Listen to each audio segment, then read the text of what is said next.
Hello and welcome to JUMPSCARE, quick reviews of short horror games. I play a lot of indie horror games over on my other channel. I just find it super fun to see what small teams and single developers with limited resources yet unlimited imaginations can do.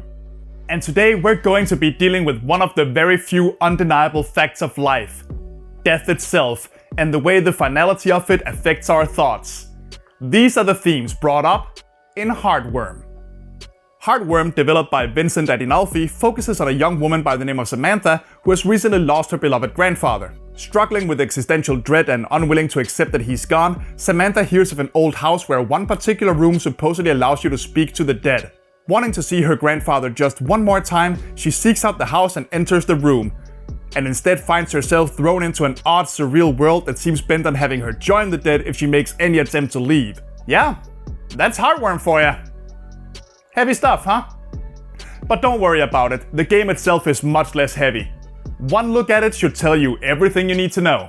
Heartworm is, as you can see, another entry in the ever-popular survival horror throwback genre, taking its cues from Resident Evil and Silent Hill, with a little bit of Fatal Frame thrown in, given your only weapon against the horrors is an old camera. Fixed camera angles, tank controls, save points, limited inventory space, journals strewn about the place, key hunt puzzles, PS1 style graphics, you name it, and it's all here.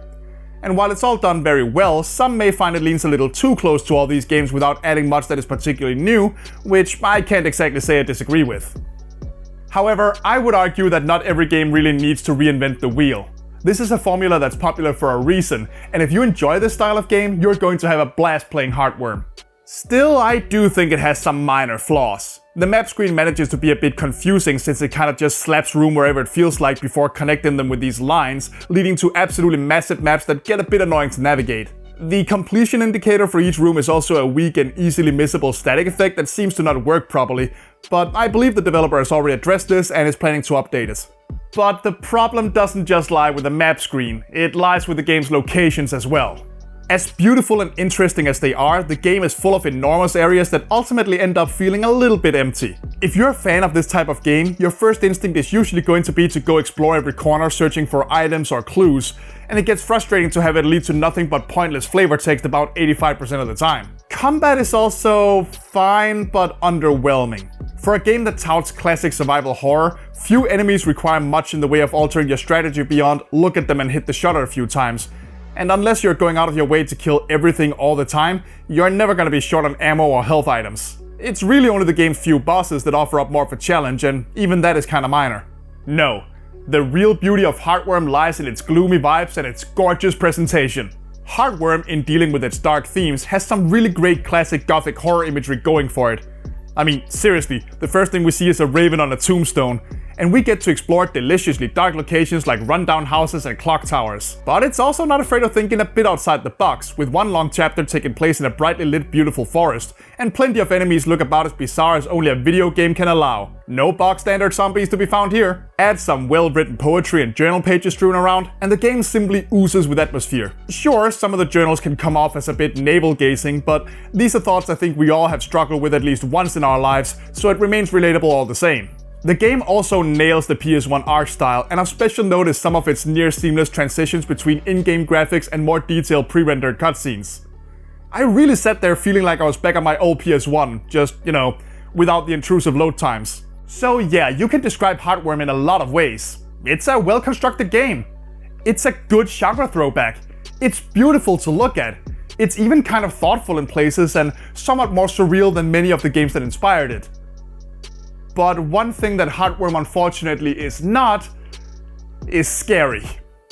Yeah, I'm sorry, it might just be that I'm a bit hardened at this point, but Heartworm is about as not scary as these games get.